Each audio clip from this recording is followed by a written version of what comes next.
간단히 제가 준비해온 자료로 스택을 좀 설명드려 볼게요. 우선 스택 같은 경우는 후입 선출의 구조를 가지고 있다고 볼 수 있어요. 후입 선출은 제일 늦게 들어온 게 제일 빨리 나가는 구조예요. 그래서 리포라고도 부르거든요. Last in, first out이라고 이제 부르게 되고, Q라는 개념이 또 있는데 스택이랑 자주 비교되는 부분이에요. Q는 제가 오늘 자료에 담지는 않았는데, Q 같은 경우는 first in, first out이에요. 빨리 들어온 게 빨리 나가는 걸로써 선입 선출. 사실 뭐 저희가 어디 가서 줄 서고 뭐 공공장소에서 줄 서고 그러면은 먼저 온 사람이 먼저 나가는 게 맞잖아요. 오래 기다렸으니까 먼저 나가는 게 맞잖아요. 근데 이제 새치기 하는 경우에 제일 늦게 온 사람이 빨리 가면은 좀 화나죠.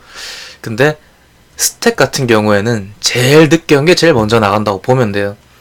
그런 경우가 대체 어디 있느냐라고 할 수도 있는데, 실제로 저희가 물건 같은 거 쌓아 놓을 때 보면은 제일 먼저 물건을 넣으면은 이런 통에다가 물건을 넣을 때 제일 깊이 뚝 들어가잖아요. 이 A라는 게.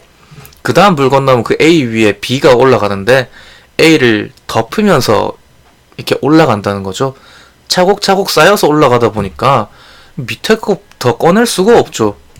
당연히 어쩔 수 없이 위에 거부터 꺼내잖아요. 그러다 보니까 제일 마지막에 넣은 게 제일 먼저 나오는 구조예요. 스택 이런 구조라고 보시면 돼요.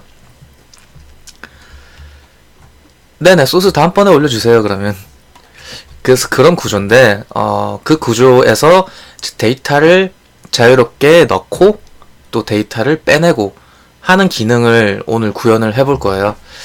그 데이터를 넣고 빼는 과정을 이렇게 그림으로 잠깐 제가 설명을 드리자면, 스택이 비어 있어요. 처음에는 아무 데이터도 없죠. 여기에 A라는 데이터를 푸시해요. 보통 스택에 뭔가를 넣을 때 푸시한다 라고 저희가 표현을 하거든요. A를 푸시하는 순간 이렇게 A가 제일 밑에 딱 쌓이게 되고, 그 다음에 저희가 뭐 예를 들어 B를 또 넣어 볼게요. B를 푸시하면 B는 A보다 이후에 넣었잖아요.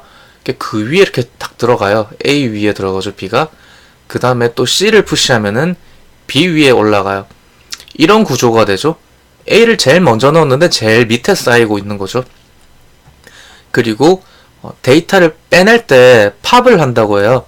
팝을 하는 경우에 여기서 팝을 하면은 여러분이 지금 딱 보셔도 아시겠지만 A랑 B는 지금 제일 밑에 갇혀 있어가지고 빼내고 싶어도 뺄 수가 없어요. 선택의 여지가 없이 제일 바깥에 있는 C밖에 못 빼내는 상황이에요. 그래서 팝을 하면 C가 나오게 되고 A, B만 남게 되죠. 여기서 또 팝을 하면은 뭐가 나올까요? 제일 위에 있는 녀석 B가 나오게 되겠죠. 그 다음에 또 팝을 하면은 A가 나오고 완전히 스택이 B겠죠. 네, 그래서 스택은 구조의 특성상 가장 마지막에 삽입된 자료가 가장 먼저 삭제된다라고 보면 돼요. 반대로 말하자면은 가장 처음 삽입된 자료는 가장 마지막에 삭제된다라고 볼 수 있고, 이런 특성을 후입 선출, last in, first out이라고 보시면 될 것 같아요. 요 개념만 딱 아시면은 끝이에요. 스택은 제일 마지막에 온 게 제일 빨리 나간다. 네, 그렇게 어렵지 않은 개념이죠. 네, 그래서 기초 개념은 요 정도로만 아시면 될 것 같고요. 예제 코드를 보시면은 좀 더 이해하시기 쉬울 것 같아서 코드로 예제를 바로 한번 작성을 해볼게요. 예제 작성 전에 스택 개념의 예제를 스택이 실제 쓰이고 있는 그 사례를 잠깐 설명을 좀 드리자면, 여러분 함수 같은 거 호출하잖아요.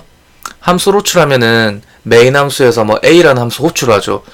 호출한 그 지점에서 메인 함수 코드는 더 이상 진행 안 하고 대기하잖아요.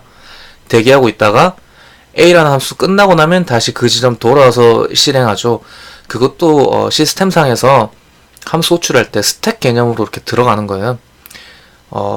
관련 내용은 제가 제기함수 설명할 때 조금 상세히 보여드렸는데, 함수 호출하는 순간 현재 진행 중이던 그 코드는 이 스택에 쌓여서 대기하고 있고, 호출될 부분 들어가서 그거 먼저 하고 나오게 되는 거죠. 그러니까 B가 호출되면은 A는 대기하고 있고 B 이렇게 쌓이고, B에서 함수 C를 또 호출하잖아요. 그러면 C를 이렇게 먼저 수행하고, C 끝나고 나면 그 다음 B를 수행하고, 끝나고 나면 다시 최종적으로 메인 함수로 돌아가고, 네, 그런 구조가 스택의 구조라고 보시면 될 것 같아요. 네, 한번 코드를 짜보겠습니다.